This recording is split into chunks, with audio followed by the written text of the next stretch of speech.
Check it out. I had to talk about this little guy real quick. So, Saturday night special. This is about the only one that I own these days. Years and years ago, I used to do a bunch of videos on these cheap guns.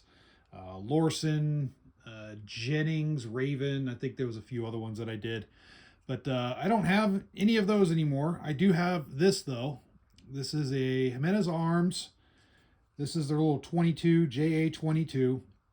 It's a 6-shot capacity, 22 long rifle. No longer made in production. I think Jimenez Arms went out of business, just like all the other kind of ring of fire companies, as they so called them, went out of business. These were really cheap guns. They called them Saturday night specials for a reason. It was just kind of a nickname given to all the really cheap guns out there.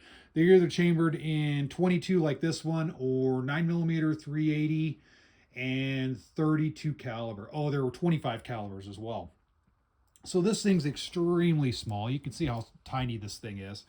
I can barely, as I hold this, I could get like 1.5 fingers around the grip. It's a heel magazine release. There it is, just a little tiny 6-round magazine. There is no slide hold open or anything on this. It does have a little indicator here to show that's cocked. Here, I will squeeze the trigger real quick. Oh, let me take it off safe. There you go. You can see how you squeeze the trigger and it disappears. Those are known to fall off, by the way. They're just kind of glued on, and they just on a lot of these Jimenez guns, they'll just fall off. It doesn't affect the how the gun functions. It just falls off, but it'll still function. Standard safety right here. This is a little bit different versus it's kind of a lever safety versus the old Jennings, which were what this gun was based off of. The Jennings had an old slide safety, but this is a little bit better. The grips, they're just little plastic grips. So very inexpensive gun. I mean, the sights are molded into the frame, so there's no adjustment at all. It's just, I mean, I think brand new, this thing was probably around $100 or so. Maybe a little bit more. I don't know. I haven't really looked it up, but this one's in pretty good condition. That's why I have it, and I kind of held on to it. It's kind of a neat little collector's piece. It's not really worth a lot, but it's cool. And it does function. It does jam a little bit here and there, but it does function. I thought about taking out and messing around with different 22 loads to see which 22 loads this would work extremely well with. I shot a couple different loads, and yeah, it's okay.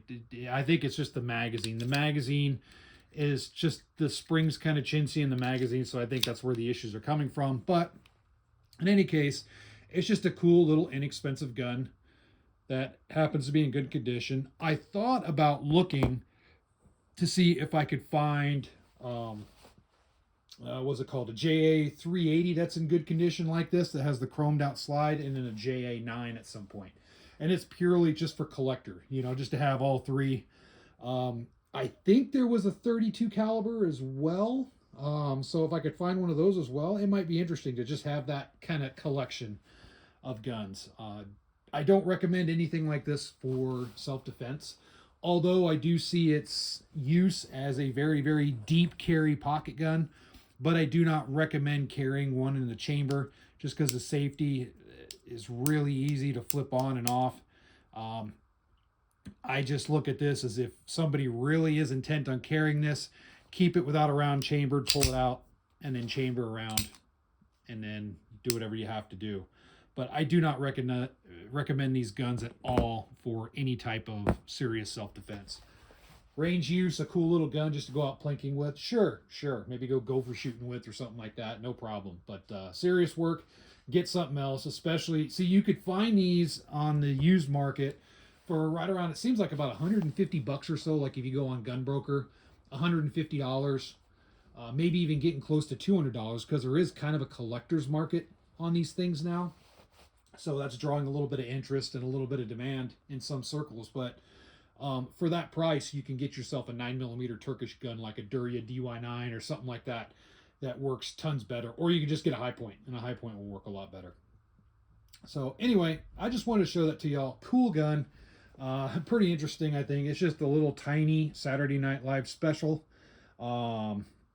It's just kind of one of those funny things. It came and went. I think, honestly, if they could make these again, but actually make them good, like machine them a little bit better, Maybe, you know, add a little bit of better safety to it, but keep the cost down. It might have a place in the self-defense world. Maybe. But that would be the key, is how to make one of these, but make it into more of a decent sized, you know, a decent quality gun that would actually work. Anyway, feel free to comment below, as always, on what you think of these neat little cheap Ring of Fire type guns. And until next time, Armed Defender signing off.